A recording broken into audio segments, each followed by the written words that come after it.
understand why customer experience is not just a buzzword, because everybody's talking about it. But when the first few customers bought the product, then they gave you feedback, you never acted upon it. Then what will happen next? It's recall.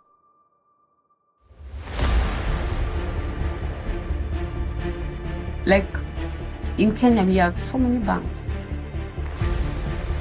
Yesterday, I saw a conversation. People are vouching for two banks. I won't name them. Of all the banks that we have in Kenya, people are vouching for two banks. And they were giving, in a group that I'm in, they were giving various reasons why you should never open an account with bank XXY. And why you should open. Them. No. They need to pay me.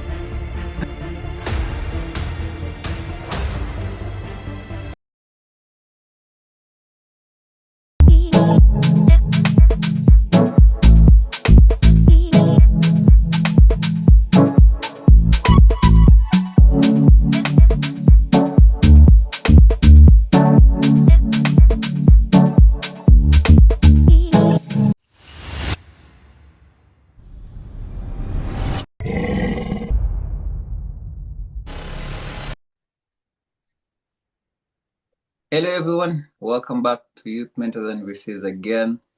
We are grateful for the love, support, and shares that you guys are giving us all across all platforms.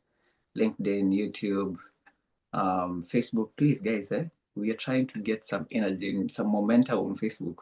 We're not strong there, but I believe you guys will give us your support and we'll be able also to grow our Facebook. X, I don't know. X is still a dead zone to us, but we believe X will also, in time, will also make it aggressive so that the information can reach out to our Gen Zs or whoever is on X.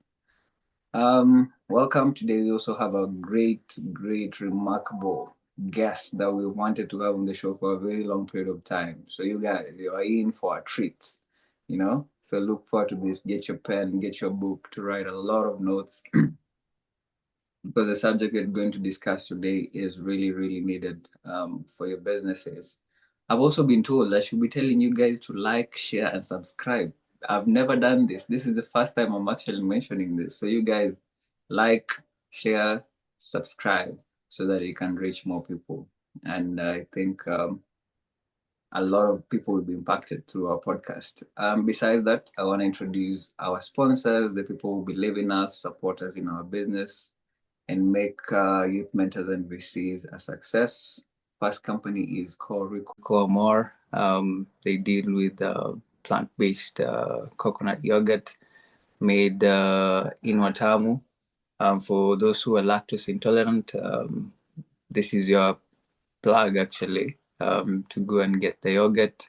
For those who don't consume dairy, we got a solution for you from Rico Amor. Also, our brand partner called Allo.co.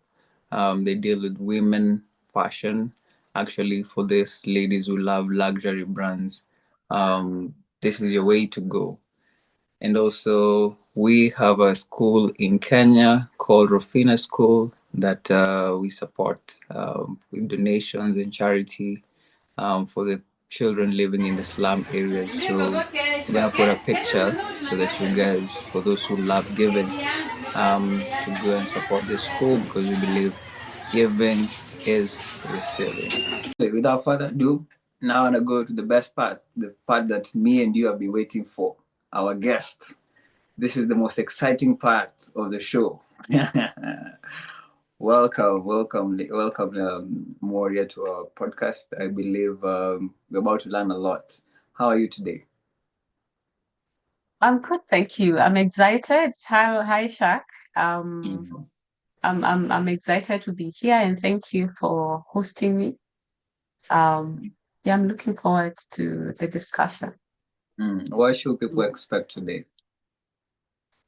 People should expect to understand why customer experience is not just a buzzword, because everybody's talking about it.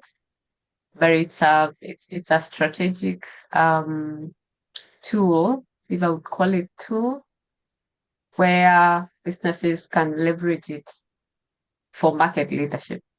Yeah. Amazing, amazing. I mean, customer experience for some entrepreneurs, they might think is for big corporates, but maybe you can tell the startups, because for us, we usually channel our energy towards startups. Maybe you can just tell them the importance of having good customer experience management for their companies. Yeah, and I think my heart also is with startups and micro and small and medium enterprises, because the big brands understand it because they have been around for a very long time and they have grown with time. But right now, for startups, I think customer experience has to be core in their strategic plans, in the decisions that they make.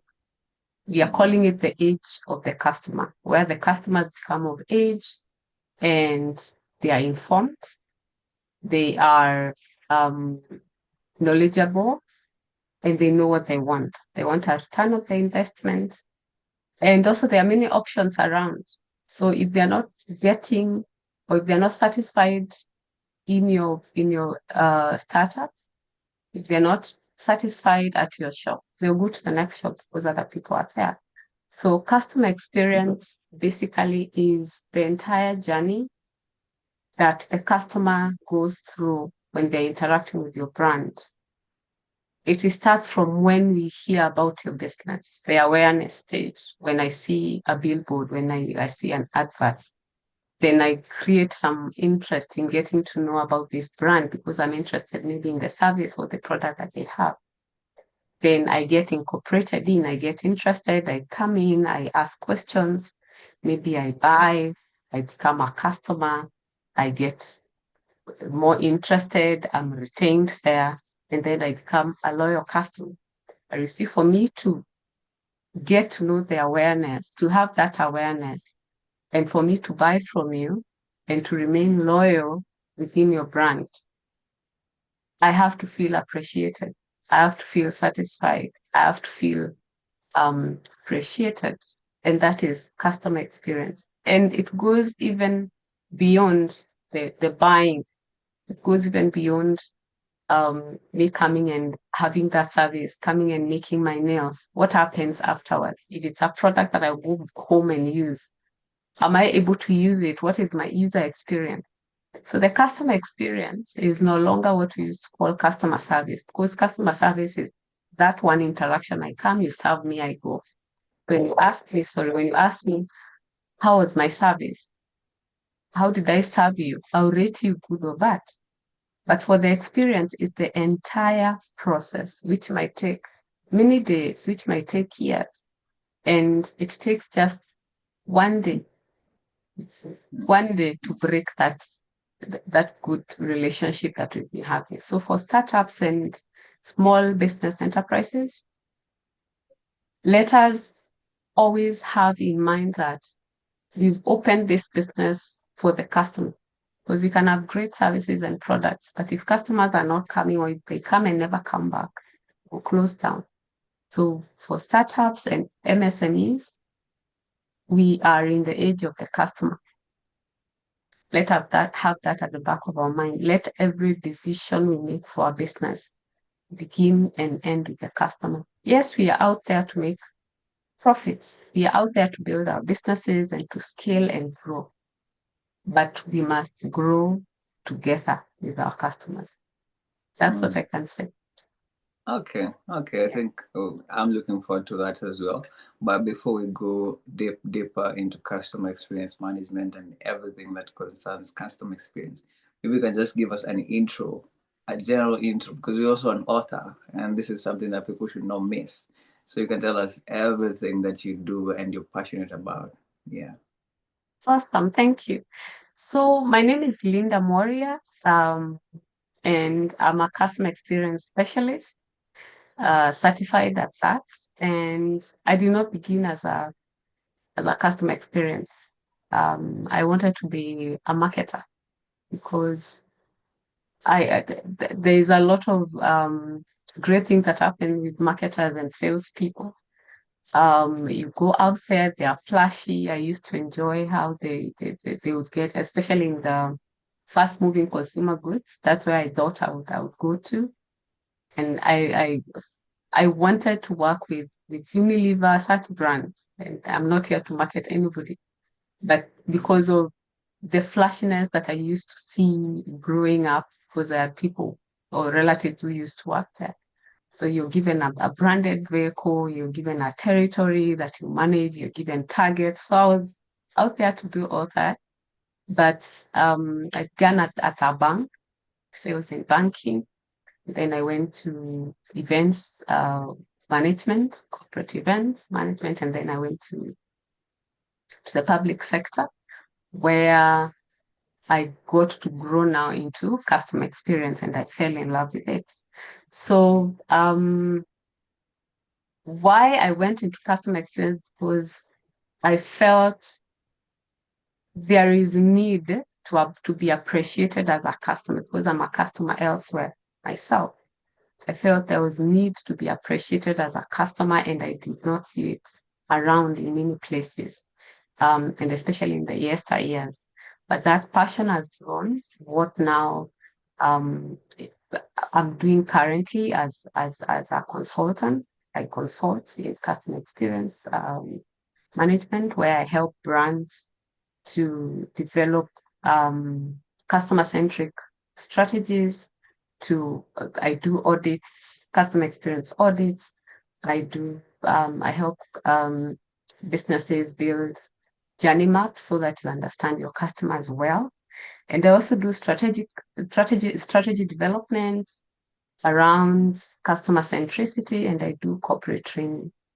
But more to that, I also have a passion for young people where I do etiquette coaching to young professionals and especially fresh graduates to help them with the transition from college to the corporate world. Because when I also graduated and I started working, you go in there blindly. You don't know, you sometimes you want to behave the same way you used to behave when you're in campus. But then it's a totally different environment where you need guidance. And personally, I didn't get it, or during our time, it wasn't readily fair.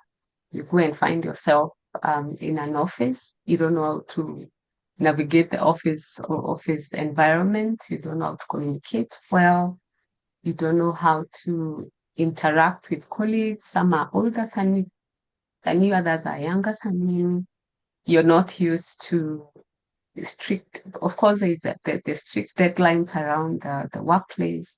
There's different cultures, different traditions. So I found that a bit challenging for me, and that's why I developed this passion of guiding young professionals and young and fresh graduates to transition into the corporate world with work-ready skills or human skills or soft skills, so that they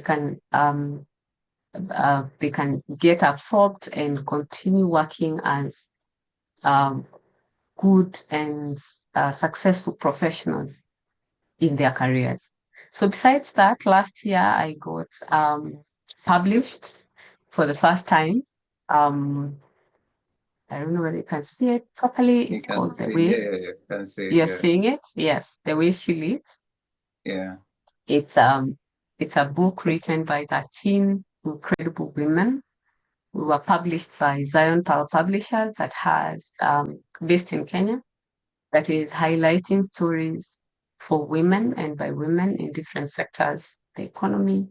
And yes, for us, we were 13 women, and every person wrote about their lives. And for me, I wrote about creating impact through a gradual change, where I speak about how the little things that you do as a person, regardless of where you are in your career, regardless of what you're doing, regardless of the role that you're playing, those little small things that you do eventually will make a great impact in your life personally, and you also make impact around the people that are around you within the community that you live in. So yeah, that's about me. And I'm passionate about businesses. I'm passionate about customers. I call myself a customer advocate. I advocate for customer first as a customer because I'm a customer wherever I go to shop. But also I'm passionate about young people. That's about me. Yeah. Amazing, amazing. So I want to ask a question that is related to my business. So Mm-hmm. I have a brand that I'm not mentioning now, Okay. and my customer team, they told me there's something that we are lacking in our website, what is called retaining. And he was like, we are losing customers because they are feeling that they're not being appreciated, as you mentioned. Like Mm-hmm. they might come to the website and they're not seeing the discounts, the appreciation gift cards. And I was like, hey, they're there to purchase and go, you know? Yes. And the first thing there on our website is because what's on our social media, they liked it. That's why they came Yes. They came to to our the website. website. And their business there is to purchase and go. And they're like, no, we're losing money because we're not retaining them. And I was like, hey, they're there for the product. What else do they need?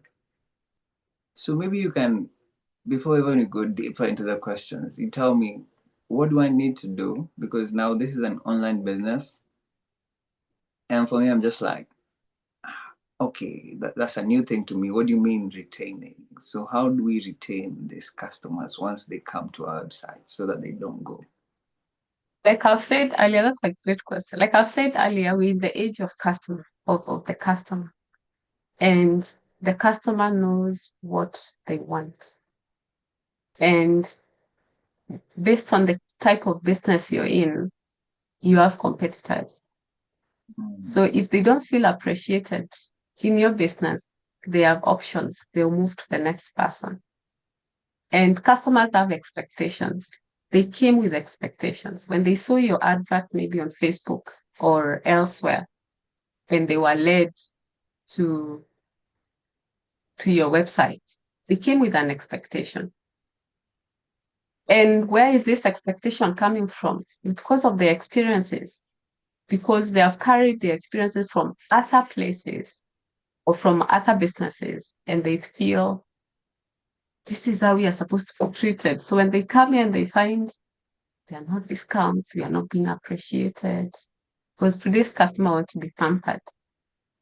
It is because everybody else is pampering. So when I come here and feel I'm not appreciated, there's no personalization, I don't feel special in any way. And like you've rightly said, businesses feel I've created a product, buy and go. But today's customer wants to be appreciated, to feel that you've seen me and you haven't seen me as a segment. You've seen me as Linda. I have come, I've clicked, I've bought. Come again, clicked and bought. I expect at least at that time, because you must have my data, because that's what technology has done for us in business, and we'll talk about it later. I'm assuming you must have my data as a customer. I'm assuming you've been tracking me as an individual, as Linda, not as a segment, as Linda as an individual. I feel with the data that you have, you can appreciate me in one way or the other. Because I'm a return customer, you can give me a discount just because of that. And customers don't want much. Even a 2% discount, you feel as if it's something big. So these are some of the things that you can do. And maybe that's what your team was explaining, that based on the customers that have come, because they have brought themselves because they feel this is a product that I need. And since I've come and maybe I've bought, and maybe sometimes they even click, put on the basket, but then they leave without purchasing. There has to be questions that need to be asked. Is the process flowing smoothly? Are they having challenges? Is there a way that in your business you can reach out to this person who abandoned the cart without making the purchase? We call it churn. Do you have a very high churn rate, where people come and go without purchasing, yet they came with an intent to purchase? So when you get those insights and when you reach out and the feedback that you're getting, also, are they leaving feedback, whether after purchase or before? Are they leaving any? So when you look at those insights, then it can give you ideas on what to do next to appreciate. But one of the things that I can suggest, even now, is from the data that you've collected, you know my name, maybe you know my date of birth, or maybe I've purchased enough times. You can track my purchase history and see. You can start reaching out directly to this person, either through their email or through their phone number, and give them maybe a discount. Or start whenever you have a new product coming up, or it's a new season, like now you're going to Valentine's.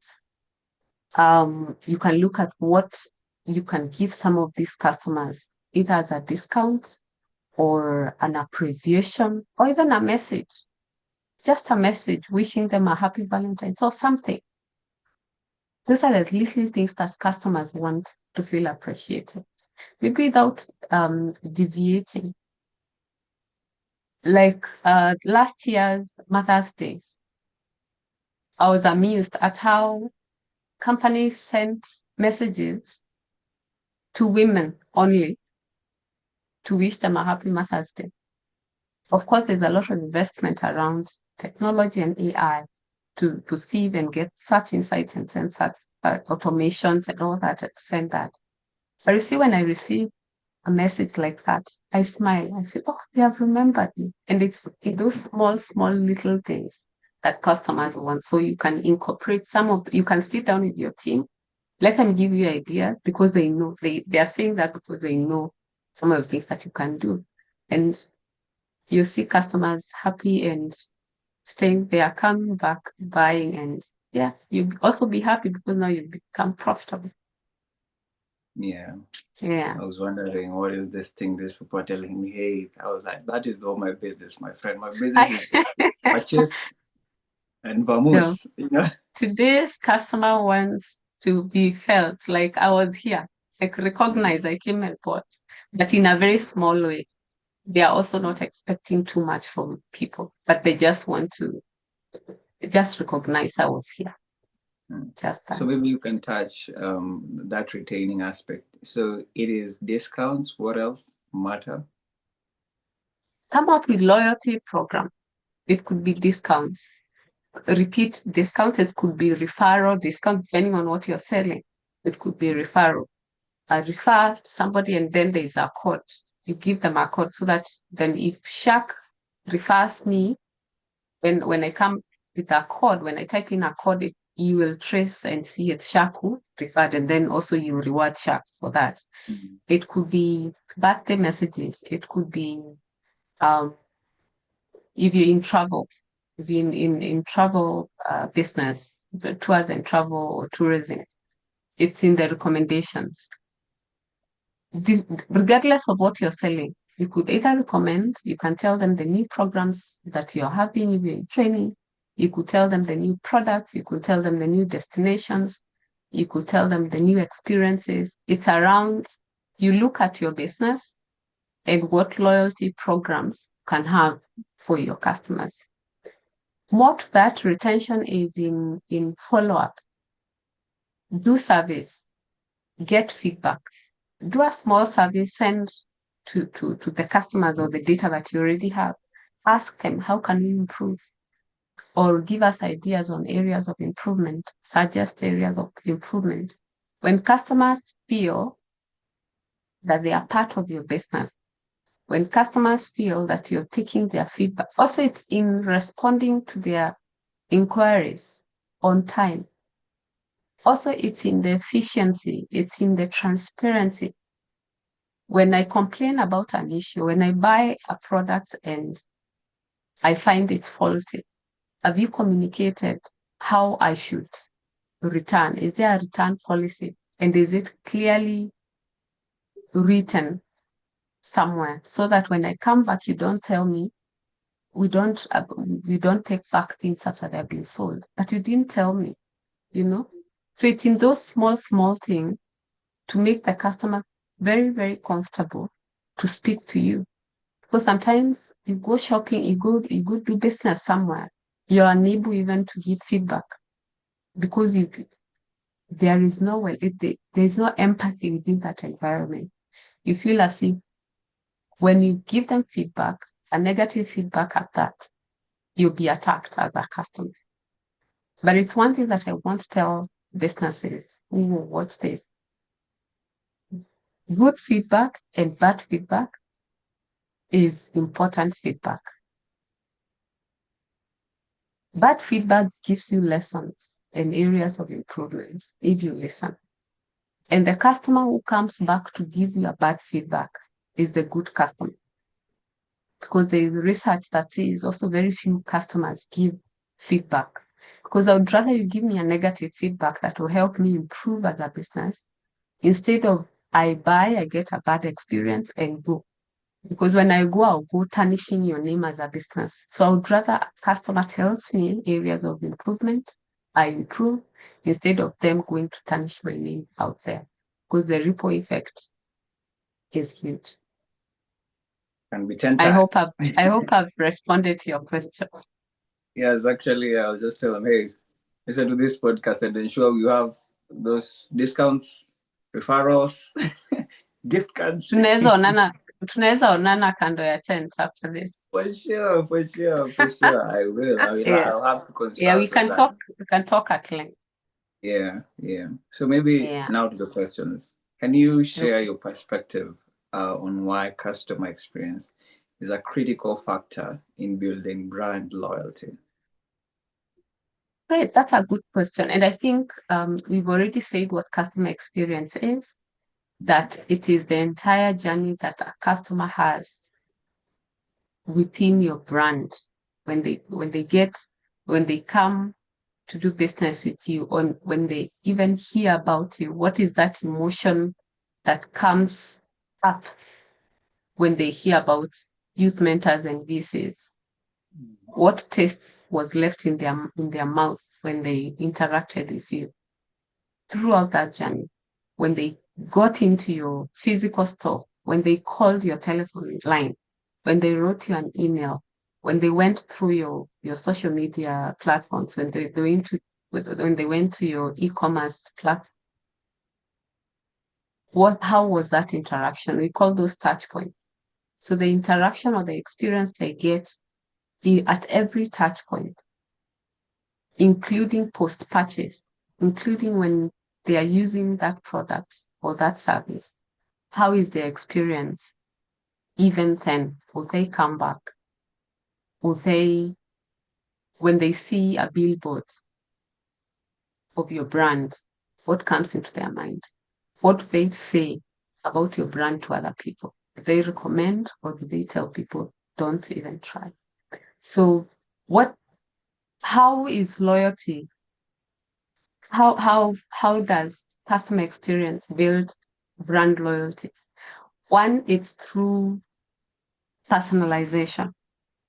When we personalize, when we treat customers as individuals, like I've said, when I come to your business as Linda, I want to be treated as me. I don't want to be treated as a young woman within this demographics. I want to be treated as Linda because I have my personal needs and I have my expectations. So once we are able to personalize our experiences per customer, then we build brand loyalty, because after that, how I feel throughout this journey will determine whether I'll come back or I won't, will determine whether I'll spread bad word about your brand or not. Because personalization gets into the heart of the customer. They feel appreciated and they feel they want to come back. because they feel one day the return on the investment, it was worth it. It was worth my time. It was worth the money that I spent. And it was worth even the product that I got. If it's this top, I feel good wearing it. So that aspect of personalization, there's how I like to be communicated to. That is what will build loyalty to your brand. That's what will make me not go to the next shop, but still come here for many more years and come with my family and my friends. And that is what will make me leave a positive review on your website.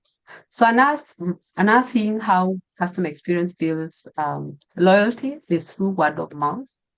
And I think I've over talked so much about it that how you make me feel will determine how I'll go talking about your brand to other people. When I see somebody somebody even asking, you've seen it in some company pages. Somebody asks a question, even before the brand itself responds, customers have responded because they have done business with you, they feel great about it, so they want to continue and to recruit more people. So they become your marketer through their word of mouth and also through reviews.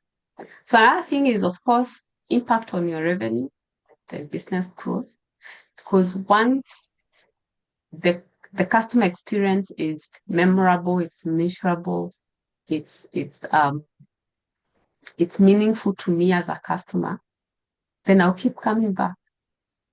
Me coming back and me recruiting people for you, it's more business for you. So you as a business continue doing becoming profitable and scaling. And that's why I said at the beginning that customer experience has to be part and parcel of your business strategy because you opened a business for customers. So every decision that you make has to revolve around retaining that customer throughout the company lifetime. Because you can have great services, you can have great products. But if I come and the experience I get either brings me back or sends me away, that would determine whether it become profitable or not. So another impact is perceived value. Today's customer will spend premium, will spend whatever amount for as long as the experience is good. Today's customer doesn't mind the cost you put at your product or service. Of course, for as long as that service meets their needs, but they also are willing to pay for a good experience. Right now, we have many distractions. You don't have time. A lot of things are happening. Social media. Life is moving very fast.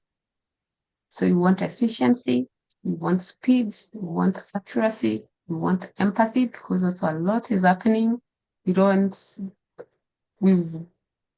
gone there to make our money. We've hustled to make our money. So when I come, I need little empathy.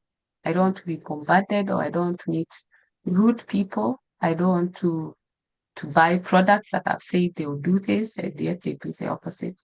So the perceived value of the experience we get builds brand loyalty because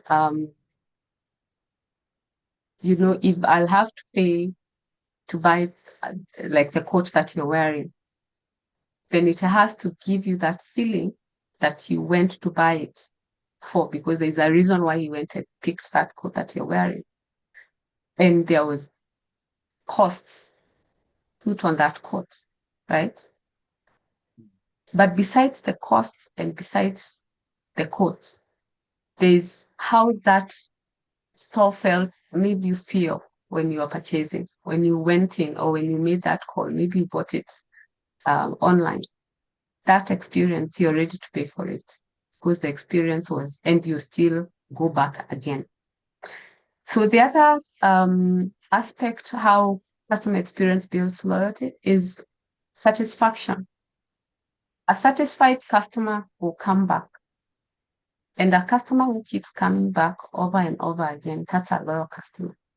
And once you're satisfied, and once you feel it was worth my time, it was worth my money, and I felt good doing business with you, then I keep coming back. So the other aspect is consistency. You must be consistent. And that's why I say I can do business with you, with your business for a very long time. One bad experience can make and break our relationship. So you have to be consistent throughout when doing business and treat a customer, even a customer who has come back the 10th time, treat them as if you've seen them for the first time. Remain consistent. And this consistency has to be at your physical store. If you have a physical store, it has to be across all your channels. If you're on all digital platforms, if you have an e-commerce, if you have a physical shop, consistency has to be there throughout these touch points, so that when we are physically meeting, you're very pleasant. When I call your call center, then I get rude people. That inconsistency will make me feel as if I'm dealing with two different brands, yet it's one. So we must remain consistent so that customers continue being loyal. The other aspect is emotional connection. Right now, customers want to belong. They want to feel appreciated. They want to be seen. So building that emotional connection, building a community of people around your business is what builds brand loyalty. Because when I have two choices, if I know I want to buy shoes, there are so many shoe store where I live. But if I know there's one shop where I can just go to, they know my shoe size, they know the colors I like, they know my style. I'll just give them a call and tell them I'm attending a cocktail. Kindly, and I'll be dressed like this and that and that. They even give me a recommendation. That emotional connection, that when even I call, my name will appear on their line. Some of them even know your voice when you call. That emotional connection will keep you going back, so that you don't start again explaining to another shop, I wear this shoe size, I like this style. But when you're dealing with a brand that has understood you, that you have a relationship with, then it's bliss for both of you, for the business and for you as a customer. The other aspect is differentiation. When you make customer experience your differentiator, when you make it your competitive advantage, people will keep coming. People will know you. Like in Kenya, we have so many banks. Yesterday, I saw a conversation. People are vouching for two banks. I won't name them. Of all the banks that we have in Kenya, people are vouching for two banks. And they were giving, in a group that I'm in, they were giving various reasons why you should never open an account with bank XXY, and why you You should don't want to open. mention them. No. They need to pay me. So Okay. that differentiation, you come out as the bank that is known, or the brand that is known for putting customers first. Once customers know you as that, as a customer advocate, as a brand that listens to their needs, as a brand that takes feedback and makes actions, the insights that they get from this, from the feedback that you get, that differentiates you, and customers will come running to you, and that is what builds the brand loyalty. I think the last thing is a feedback loop, ensuring that you gather all the feedback based on the touch points that you have. If you have a physical store and you have an e-commerce platform, and you're on Facebook, you're on Instagram, you are on Twitter, you are on where you're on TikTok, you're on LinkedIn. all the feedback that you get from all these places, because technology is something we'll talk about, and I said, invest in technology and ensure that you harvest all this data. And once you harvest this data, the feedback that you're getting from all these from all these channels and touch points, analyze it and get insights that will help you make decisions to improve. Because customers, like I said, whether it's positive or negative feedback, and especially negative feedback, is what opens your eyes to what you cannot see. Because the customers come, made a purchase, and went and used your product or service. Or even when they were interacting with you at whichever channel, there are things that they have seen, there are challenges that they have seen. So when they highlight these things, take that feedback. And once you take that feedback, pick out the areas of improvement and also pick out the areas that you aced. And when you know that there are areas that you're good at, communicate that to your teams and continue motivating the teams to ensure that they keep it at that, but also make improvements on the areas that need to be improved. And I think I've responded to that question, unless there's something you want me to add. Yeah, that's a good key points for brand loyalty. Because so many times you can have a customer, but the loyalty is not there. It can They be buy once and disappear. Yeah. True. True. Yeah. Okay. So what are some of the strategies? No, not strategies actually. What are some of common mistakes brands make when managing customer experience, and how can they be avoided? That's a good question. Some of the common mistakes that brands make is thinking that the product or the superiority of the service will make the customer come or will make the customer buy. But like I said, it has to start the other way around. It's about the customer first.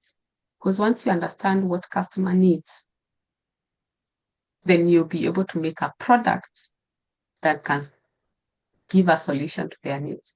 And then that will make the customers come.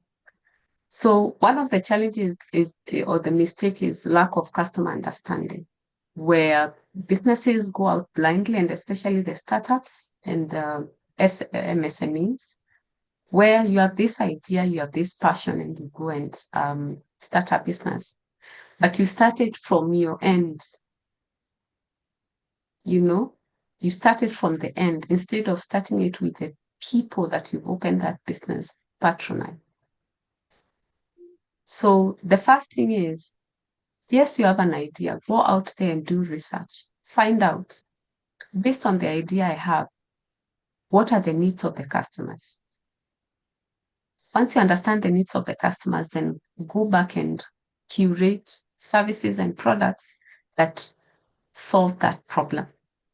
So the solution is to conduct regular research, to do regular analysis, to gather customer feedback, even once the product is out there or once the service is out there. Be proactive to ask for customer feedback. Because usually we don't. We sell and we leave the customer to go. We follow up to ask them, how did you find the service? Are you satisfied? Do you suggest areas of improvement? And with that, we'll continually build solutions, build services and products that create solutions to customers. Hence, we will keep the customers coming back, and we'll continue growing our businesses. The other mistake that customers make is inconsistent experiences across the channel. I've talked about that in the previously. That when I come to the physical store, and when I call your call center, when I write you an email, when I go to Facebook, could that experience be similar. I should not come to the physical store because I'm there in person. Then you're all smiles, you're going out of your way, you're serving me. But then when I write an email, you respond after 2 weeks, or you don't respond at all. That has happened to me with some brands. We have So many customers. yeah, we have many customers. No, then if you have many customers, means expand your teams, and also train your teams, because sometimes, it's another mistake that I'll talk about. Sometimes we leave our teams out there and we concentrate so much on making products and services and attending to customers, and we forget that there are two types of customers: internal customers, who are the staff, and the external customers, who are the people who come to buy from us. So like I was saying, there has to be consistency across all touch points. I should not feel as if I'm dealing with two different brands, yet it's the same brand, depending on the channel that I've used to reach you. So I think brands have to have that in mind, that if you've stretched yourself and you have so many channels, then also hire more people and train them so that they are able to align the experiences across board. So that then I don't feel, we don't now start complaining that, watu wasiwapigie simu. The call center people are very rude. Yet when I come at the physical store, you're all smiles. Then I wonder what's happening. So the next mistake is ignoring customer feedback, where customers write to us, customers leave reviews. We only upload a positive review. We even put the 5-star review, and that's what we keep advertising our brand with, and ignoring the feedback that we get where they tell us, I bought this pen and it's not working, or it's spilling ink. That's feedback that you should, because then what will happen is the recall that we see with cars and other products, where, and maybe it's based on when the first few customers bought the product and they gave you feedback, you never acted upon it. Then what will happen next? It's recall, and that's losses for you as a business. So let us invest in collecting customer feedback and proactively doing so, regardless of the kind of business you're running. I've seen in many hospitals here in Kenya that nowadays they ask you after you've done the treatment, you paid, and they want to let you go. They ask you to rate them. And sometimes it's not just the NPS or the customer satisfaction ratings that we have. Now they are asking you to give a detailed feedback about the services that you've been offered. And I think that will give you better insights, because they are now speaking from their hearts, and they are giving you what it is that they feel should be changed. Because if they are not interested, they would. But since they are customers and they love your brand and they want to continue coming back, that's why they'll take their time and write or type, depending on what the tool that you're using. Another mistake is overemphasizing sales and ignoring the service, whereby you want sales, you want money, you want to make money, you want to make money, you want to make money. But then you're not caring about the customer or the service that we are offering the customer when we are making these sales. Because you see, yes, we've opened businesses to make profits and to grow. We have staff that we need to pay. But then we could sell one item and the customer never comes back, because I believe the intention of every business person is retention, that the customer will go buy and come back. The customer will go buy and come back. Look at the beauty industry. Maybe I make my hair every 2 weeks. You shave your hair maybe after 1 week. You make your nails weekly or bi-monthly. There has to be something that they are doing that will make me keep going back to them. Once they'll understand my needs, I'll be treated and I'll be made my hand the way I've told them to do. They will listen and respond to my needs.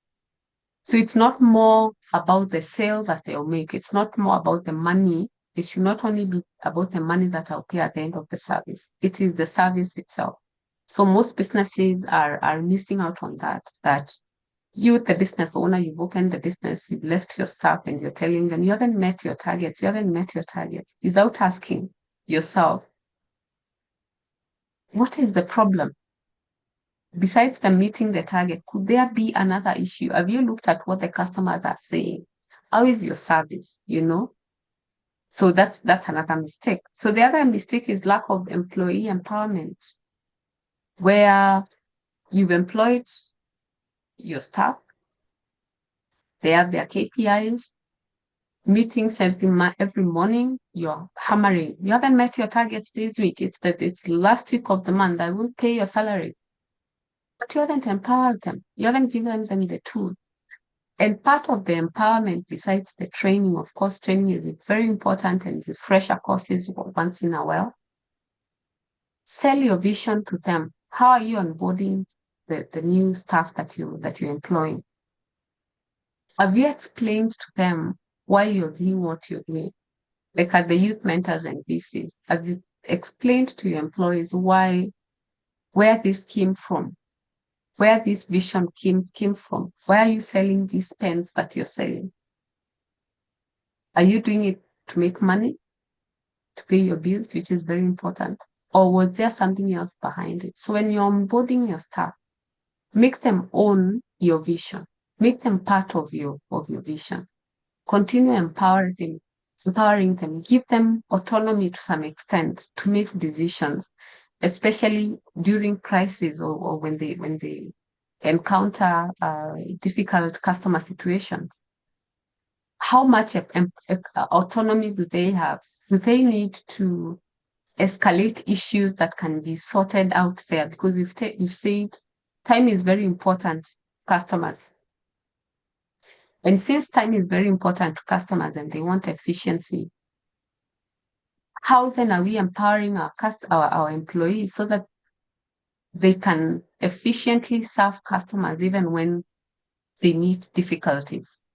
It's not everything that we always need to call the manager. Call the manager for this, call the manager for that. Empower your employee through regular training, refresher courses, but more so selling your vision to them so that you all walk the same direction. The other mistake is failing to personalize experiences, where we generalize and we treat people as segments. I'll give an example of banks, where we say we have products for SMEs, we have products for schools, we have products for women, we have products for this and that. Yes, we have products for women, but women have different needs. Women of which age? Women of which industry? If it's SMEs, yes, you have products for SMEs, but there are SMEs in the fintech sector. There are SMEs in the health sector. There are SMEs in the manufacturing sector. All those sectors are different and they have different needs. So when we generalize experiences, then people will feel, no, I'm not happy. And they'll move to the next person who is able to personalize. So my call is for brands to personalize every customer who comes to your desk or who writes an email or who makes that call, because their needs are different and we cannot put everybody in the same basket. People will feel unhappy and they walk to the next competitor who is listening to them and who is able to give them, to serve them the way they want to be served. So lastly is slow response times. We've said that efficiency, we don't have time. Efficiency is key in this day and time that we are living in.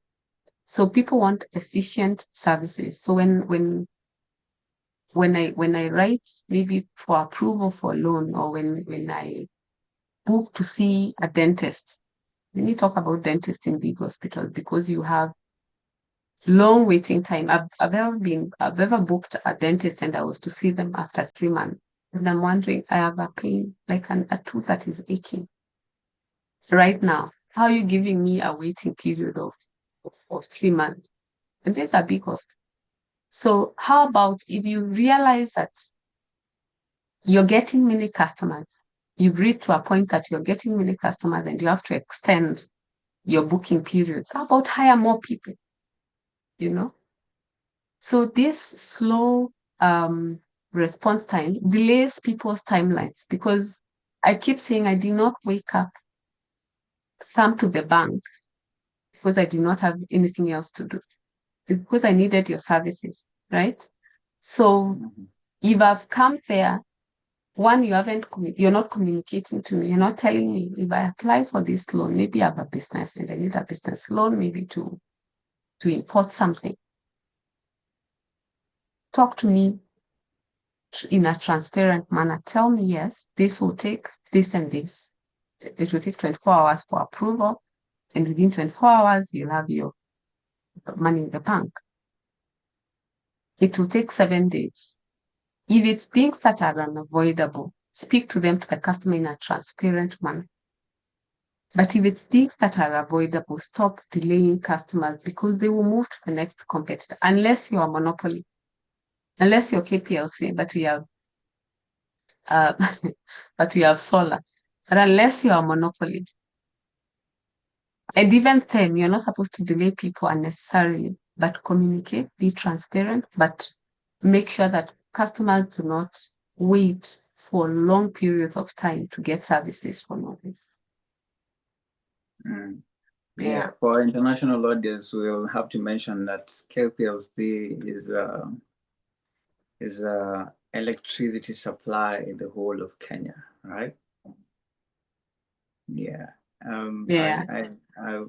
There's a audience of mine who told me he usually listens to our podcast in the gym while working out. So while he's in the gym, he just put the earphone and he listen to the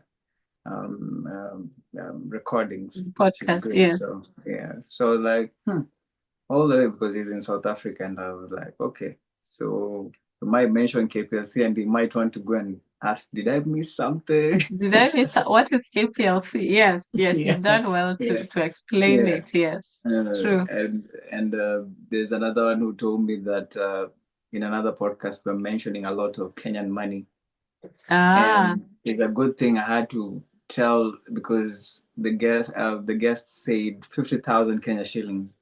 So he was asking himself, "Oh Jesus, I have to invest $50,000." I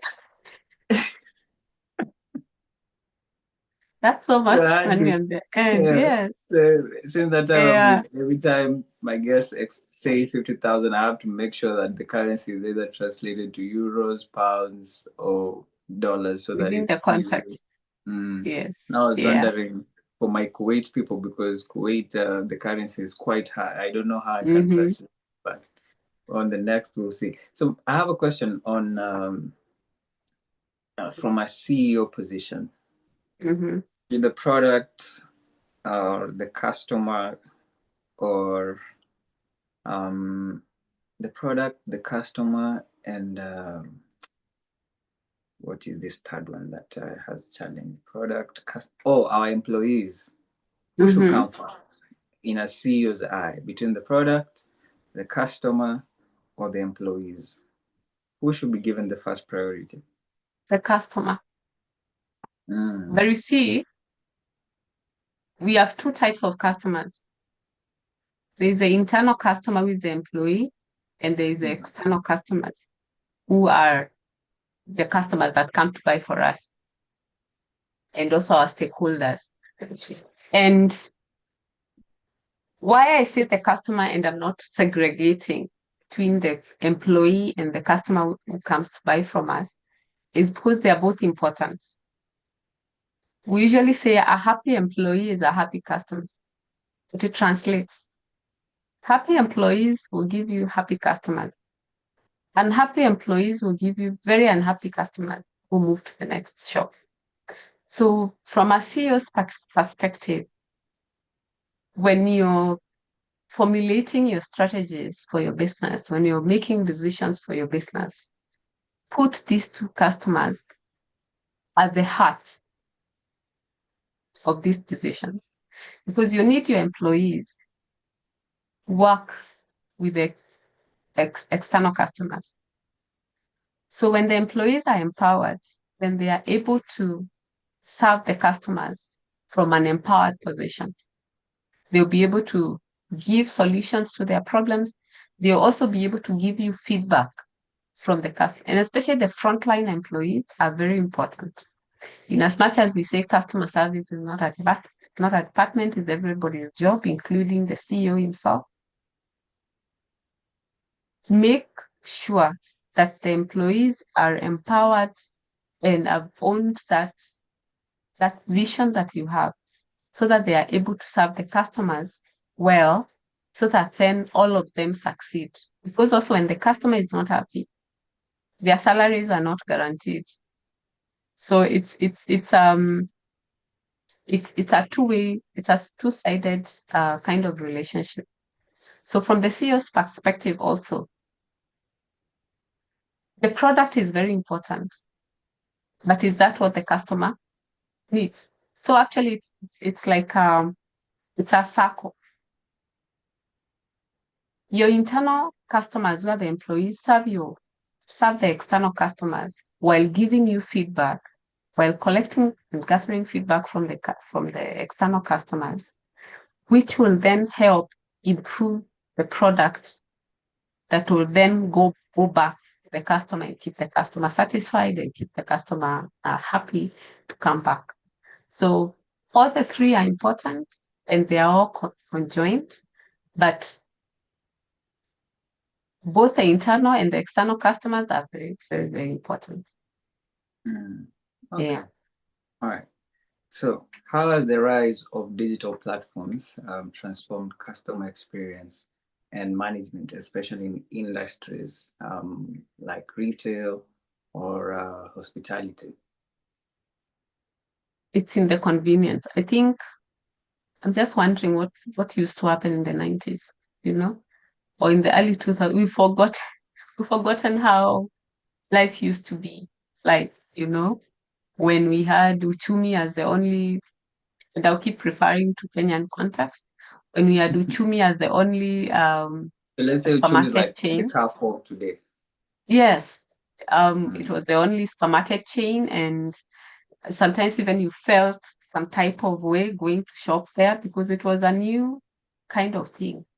Yet right now we have the Carrefour, we have all these supermarket chains, we have the e-commerce platforms like Jumia, which is our kind of Amazon. Of course, we have Amazon that you can shop from across the world. So I think technology has expanded our minds. It has brought convenience. It has made the world a global village that I can buy a shoe on eBay and it will get to me in Kenya. That I can buy through Alibaba, I can buy through AliExpress. Right now I can do my shopping at Carrefour and it will get to my house. So technology has expanded our thinking and the things that we are able to achieve because of the efficiency and the timelessness. So is it the timeliness that it gives us, and the opportunities, endless opportunities that we get with it. So one of the things that technology has done is, of course, enhanced convenience and accessibility, where, especially in the retail and hospitality industry, where I can check in at a hotel in Malaysia, while here in Kenya, I can go through their website, I can make a booking, I can select the room that I want, I can select the services that I need. And it is any day of the week, any hour of the day So that accessibility and convenience has helped us to shop very well, shop very, very easily, to access things and places that we used to dream about in the yesteryear. The other aspect is personalization. We've been able to personalize interactions that I'll get to Amazon, and I have an account there. So they keep even suggesting based on my shopping history. They are able to suggest the products that I need. They are able to recommend new products that have come based on the data that they have about me. So the aspect of personalization that Spotify is able to give me my list of best music for me, the genre that I listen to. They can do a playlist for the whole year. So such level of personalization is what technology has done for us, such that once I make a purchase or I make at least two purchases within a facility, then they are able to know me. And based on my buying history, they are able to give me customized services or customized products based on my needs, so that everybody now feels special, everybody feels that they are being treated well. And for the hospitality industry, I think one thing that has happened is guest experience. Based on how you've inputted the things that you've put into their system, the questions that you've asked, based on what it is that you've told them, then they are able to give you, to recommend maybe a room. If you have children, they are able to recommend the kind of room that will suit you based on the maybe number of guests or the age of the children. They are able to recommend to you the the scenic places where you can visit when you're within their hotel, because of who you've said you are. Maybe you've said you're a business person. Maybe you've said you are an influencer. Maybe you've said you are a YouTuber. Then they are able to customize um, services for you to suit who you are as a person, so that then it's not like it used to be before, that I want to get into a hotel. All of you are bundled into, you know, similar, you're given similar services. Yes, yet you have different needs. So the other thing that technology has done is streamlining communication, that we are able to communicate through different channels based on either location, based on your needs, or based on whatever it is that you're looking out for. That I'm able to write an email, that I'm able to call, that I'm able to end call at whatever time or of day, because I'll find somebody at the end of the line. So that aspect of even tailor making communication based on the customer needs, I think it's a good aspect that the technology has done for us. The chatbots that I can get in, and there is AI incorporated in our website, and I'm able to respond to my questions as I ask. The aspect of social media, the messaging apps. I think one of the things that has revolutionized everything right now is WhatsApp, that we are able to communicate on WhatsApp at a very, even for businesses. Businesses have gotten into that uh, bandwagon, which it has just made communication very easy. Instead of calling and being put on hold, or because the call center is jammed, I think WhatsApp has very, very much transformed how businesses are doing their thing, but more so the AI aspect of it. The other good thing that has happened is the aspect of self-service option, and especially at the banking halls. I think noticed where you go, and some banks you don't even need to meet with the teller. You go there, do your thing. You can do your online banking. And for retail, you can go to their website, you can do your shopping and wait for it at the door. Your shopping will be dropped at your doorstep. I can book a hotel from here, go visit a country in Asia, and I'll go and just get checked in. I'll pay, and there are no challenges unless maybe the website is down. I'm able to do all these things myself. So self-service options is something also that has even reduced the workload for the businesses, but also enhanced the efficiency, such that customers, the staff only need to deal with people who maybe have other challenges that need personal touch. However, the sales service aspect, I think, is the best thing that ever happened in the digital space. Also, the other thing is the real-time feedback and instant gratification that I'm able to send a text, you give me a response, and I move on with my life. I'm able to, when I buy a product from your brand and it's faulty, I'm able to write back, say my problem, and maybe even direct me. Maybe it was a user issue where I didn't know how to operate a certain gadget, but it's just a text away, and I'll be able to be helped.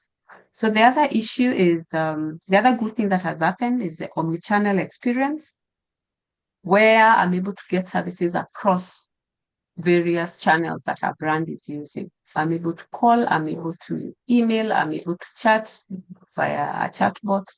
I'm able to inbox them in their social media platform. I'm able to go to the e-commerce platform and do my thing. So the aspect of getting various options for me to use based on my needs or based on the circumstances that I'm in, I think also is a great thing that technology has done for us. So the other aspect is how technology has helped in collecting and analyzing data.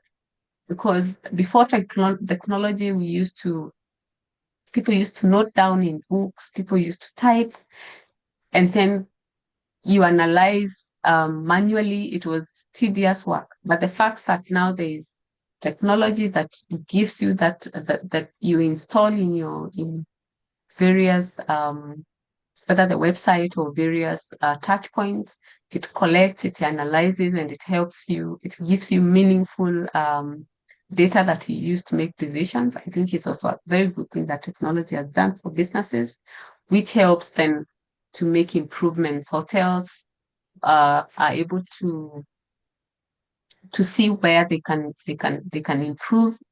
Retail get to know where to improve the products, maybe to add into their stores, or the products that are not moving, or how the customers are experiencing the services. So that aspect of data collection and the insights that come out of it to help in improving service or products is also a good thing that has happened. And I think lastly, it's how social media has given us a chance and platforms to interact with customers freely. Something that never used to be there, because if you go to a store, if you all go to a hotel, they can only listen to a few of us. But the social media has given us a platform where we can ask questions, where we can give reviews, where we can give our opinions, our comments, and all that. Yeah, I think I've responded to that. And then there's something I've left out. Yeah, that is expansive. So maybe we can speak about etiquette. This is another subject that people might have neglected, for especially SMEs. Yes. I've seen it only being the visibility is only in corporate companies, bigger Yes. companies and multinationals. Yeah. And now I want to speak about it for the young professionals. Yes. And maybe my first question would be, why do you believe actually that etiquette coaching is vital for young professionals in today's competitive job market? Etiquette is very important. Etiquette differentiates you as a human being. It's what people call a cultured person, a well-mannered person. Um, it's what differentiates two people. It's what makes a recruiter pick one person and leave the other. Because I keep saying, especially for young people, we all have degrees. We all have masters. So what will make you different from the next person? It is your softer skills. It's because it says that soft skills make the hard skills work. Because you could be an engineer or a doctor, but you don't know how to communicate. You don't know how to relate with people. You don't know how to have a proper conversation. You don't know how to solve disputes. You don't know how to network with people. So based on that, that's why I felt that there is need for etiquette coaching for young people, and especially those who just graduated from the universities, or young people who are trying to transition from one career to another. There has to be something that sets you apart from your peers.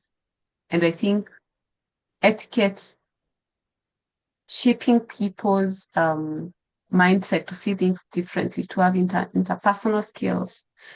Because in the corporate world, it's the softer skills that gives you leverage. Why you'll be sent to a meeting and another person is not sent to meet stakeholders is because of who you are. It's because of how people think of you. Are you rude to people? Are you interactive? Are you approachable? Do you manage your time well? You could be sent for a meeting tomorrow to meet investors. You get there 30 minutes late. That deal is gone. So it's in those small things, but they are not small things. Actually, they are the bigger things. Because even if you're a doctor and you don't keep your appointments, then people will stop coming to your clinic. So why I believe coaching is important for young people, and not just young people, even people starting up in their businesses. It differentiates you. People see you different. And that's why I said at the beginning, you can tell two people apart because of how they behave. When you're going to do that, people say you do business with people, and you do business with people you trust. And trust is built in the mannerisms of people, how people behave around you, how people approach you. So the other reason why I believe etiquette is important in people's lives is the confidence that it gives you. When you know how to act in different situations, when you know how to solve conflicts, because when you're working with people and you're doing businesses with people, you rub each other's the wrong way. But that rubbing of shoulders doesn't mean that business deal dies or that relationship dies. It's just a matter of handling that issue. Because even within families, people quarrel, people disagree, but you disagree to agree. People need to know how to solve those issues because problems are not going away, challenges are not going away. It's part of our life. But etiquette coaching helps you to have confidence in having those difficult conversations with your business partners, with your colleagues at work. The other key aspect of etiquette coaching, or when you understand what etiquette is and when you have those soft skills, is career growth or even business growth. Because then people will align with you better, because people like working with you, because you're easier to work with, because you listen, you communicate. Good communicators are also good listeners. You're able to manage your time while you're organized. You know how to network. You know how also to help other people, because it's not one way, it's two-way, it's a two-way situation. Yeah. Mm. Mm. It's really deep because most of us, you think we just wake up and go and move and live life. No, But it's way, no. way deeper than that, right? Yes. It's even how you look, how Mm-hmm. when we meet, how you look, I'll just make a judgment about. And it's sometimes we say it's a bad thing, but unfortunately that's life. People judge you within 7 seconds. Mm-hmm. And even before you speak, you've already made a judgment about you. So it's unfortunate, but that's how life is. So we need to be able to work around that and know what to do um, within every situation. Yeah. Okay, so maybe on the last two questions that I have, Yes. that might improve or even assist our young professionals will be Yeah. the top three challenges that young professionals face, and how can they overcome them? Ha, ha, ha. I think the top three and the top one right now, in the age that we are living in and in the environment that we are living in right now, is the aspect of work-life integration. That you are able to balance, and I don't call it work-life balance, because there's no balance really. It will never balance. It's Actually, integration. I've been asking so many guys, is there anything like work life? But does that thing There is really no exist? there is no work-life balance. It's an integration, because Mm. you are a professional who is a parent, who is a brother, who is a son, who is a friend, who is a community leader, who is a person, who is an individual. So there are so many aspects of your life that you can't give one 90% and give another 10%, because all of them should be able to work. And since you have 24 hours within a day, and also we need to rest, you know, yet we have all these other Yeah. titles that we have and all these other responsibilities that we have, then how do we manage to integrate all these aspects of our lives and ensure that all of them are working optimally and we also fulfilled? We don't feel like we are stressing ourselves or we are pushing ourselves beyond what we can do. So it's the aspect of also prioritizing what is important for you and what is important now. So what I usually tell people is organize your life. Since you're either running a business or you're employed somewhere, maybe you have a family or you don't. There's the aspect of your social life and other things that are very important for you and for other people around you. How do you make sure that none of these things takes away their? How can you integrate all these things together? But also there's the aspect of social media where we think some people are acing it. I keep saying people are faking it out there. How is your mental health such that you're able to do things that are okay for you and there's no pressure pushing you out there? Because of course there's peer pressure, and I say peer pressure is not only in adolescence or teenage or in younger people. It's even in adulthood. So how are you able to do things that are good for you, are your priorities without pleasing people, but doing things that only make you happy?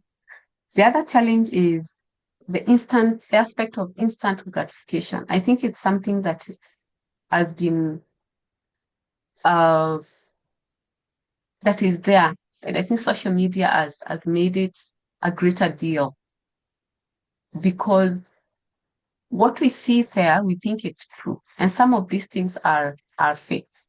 And we don't want to walk the journey. We think Rome was built in this generation. I think we feel we need to build Rome within a day. Yet it's not possible.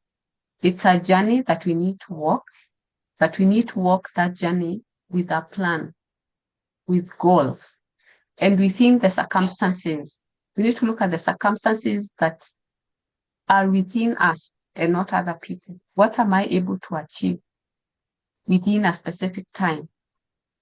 And not wanting that instant gratification, where we expect responses, because we call it the micro generation. We want instant responses to things.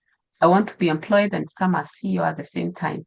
Within 6 months after my probation period, next job group. It doesn't work like that. There is work that we need to put in, and more so, working things systematically to achieve what it is that you want, instead of closing your eyes and expecting things to just appear. I think the last thing is the aspect of the office hierarchy issue. Navigating that office hierarchy for young people, I think it's becoming an issue, because you come to the office. I think right now we are 5 generations in an office. You find Gen Xers, you find millennials, you find Gen Zs, and you find the older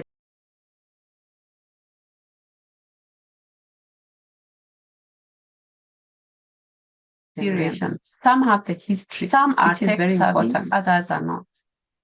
But we start undermining each other because we feel we are better than the other people. Because I know how to maneuver my the digital aspect of things, then I need to ignore the older person who has the history and the experience of this work that you've just come to do, only that it has been digitized. So I think the generational aspect and the office hierarchy issue is a challenge now, and I've seen it with the younger people that I've worked with. And I think it's something that young people need to appreciate, that it's a journey, and we cannot have the younger generation without the older generations. They hold the institutional memory that we need to work with to make our work successful. The older generation also cannot trivialize our age, because we have 1 year or 6 months experience, but there is something new that we are bringing to the table, so that when we work as a team, both the old and the young, all of us are working to achieve the organizational goals, but all of us are bringing our own strengths. Whether young or old, all of us have strength that we are bringing to the table to ensure that the organization meets its goals and all of us are satisfied. There are many issues, cross-cultural aspects of it, the social media presence, where we are not paying attention to our work, we are always on our phones. So it's a lot. There's a lot that this generation is grappling with.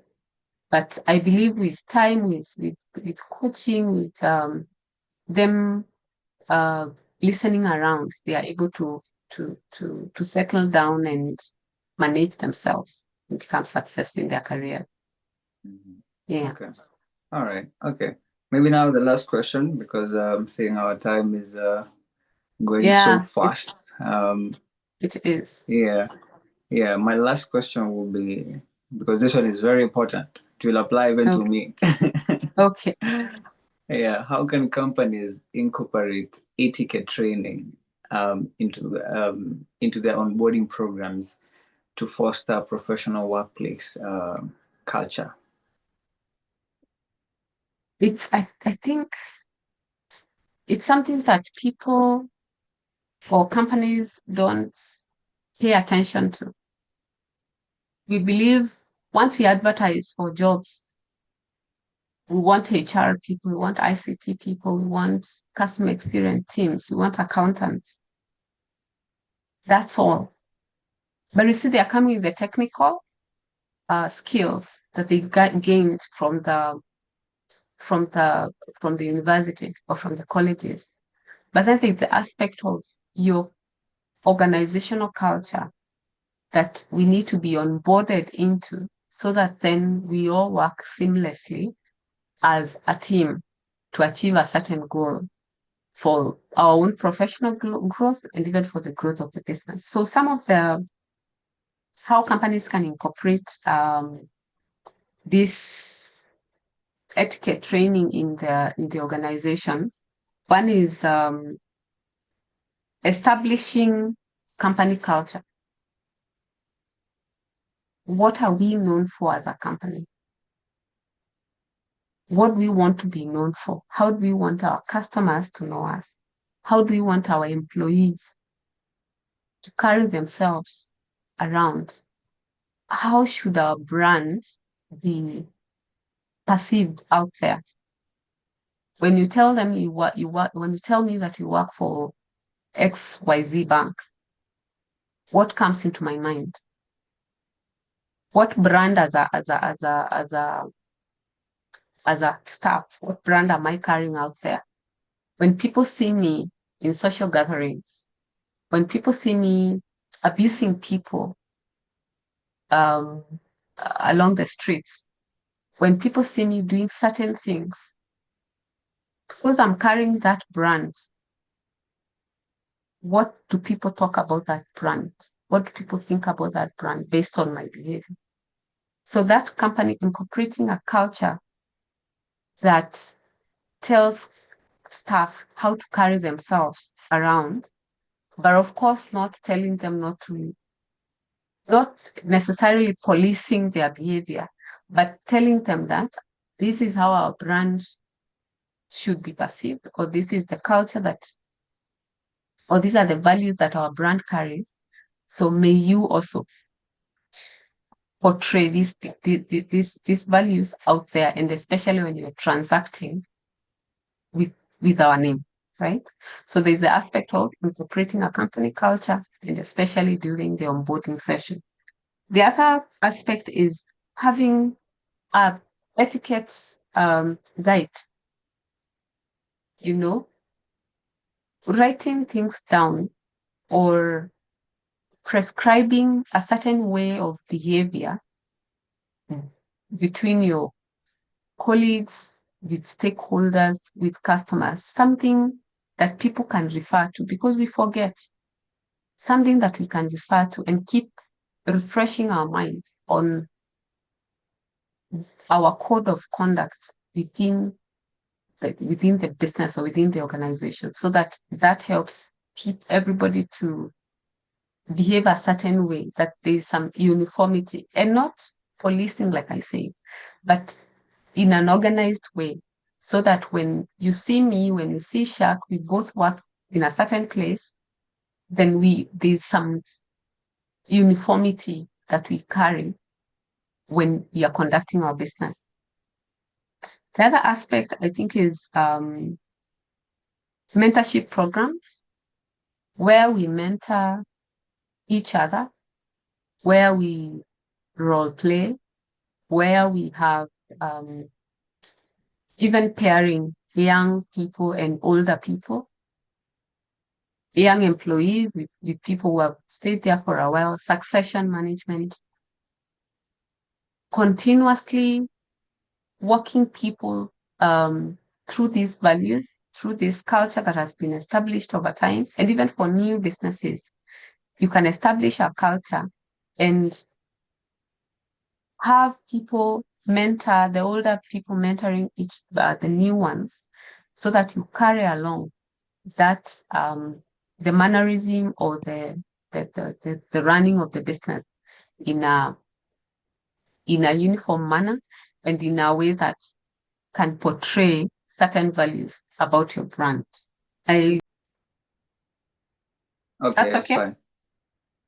Yeah, sure. I think the reason why companies need to understand and take business etiquette seriously, especially for members of staff, is because we must understand how to do business with different people, and especially different people from different cultures.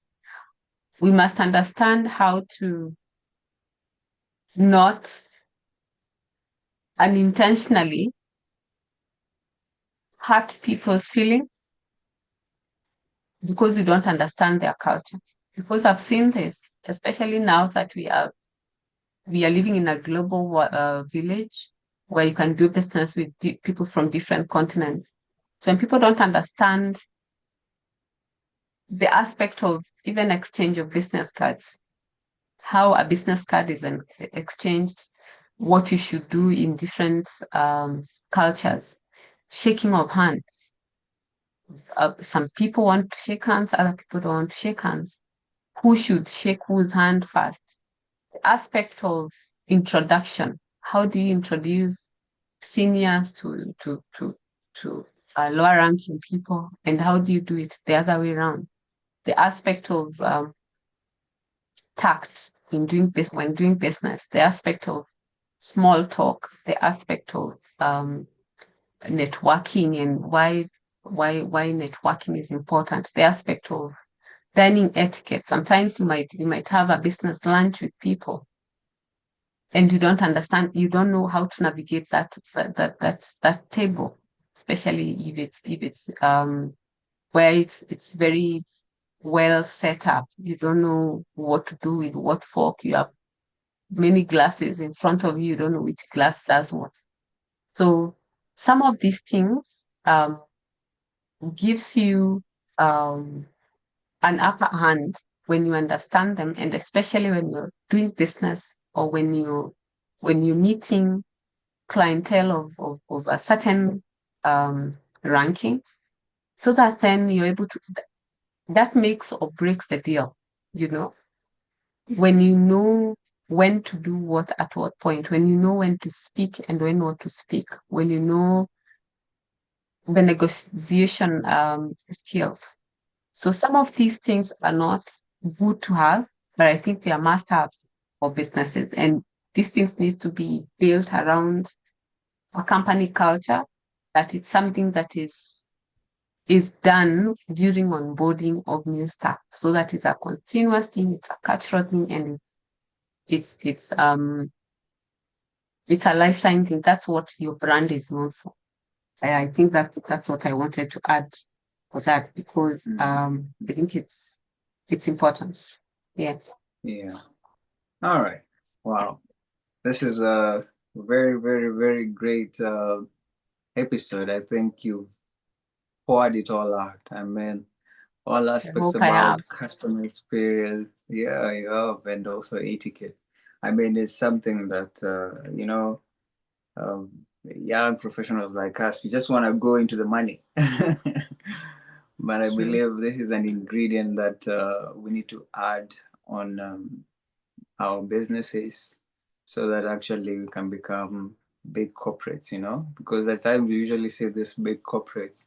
We're wondering how do they look so smooth, efficient, and it's just this aspects that we need to add into our, brands, and True. then the visibility comes up. So I'm And really, really grateful. they began somewhere. Yeah, They were yeah. also once small, although somebody said small businesses should stop calling themselves small. It's a business. They should It's call not themselves. small. They should stop calling themselves small businesses. It's a business. because when you call it a business, you see it Oh, as it's a big, and so business. you start investing more. You start behaving like the big boys or the big brands. Yes. Mhm. Yeah, yeah. That's tip of the iceberg. It's just business, no small business. Business. No small, it's business. It's Yes. business. Wow. Thank you so much, Lynn. I'm really grateful.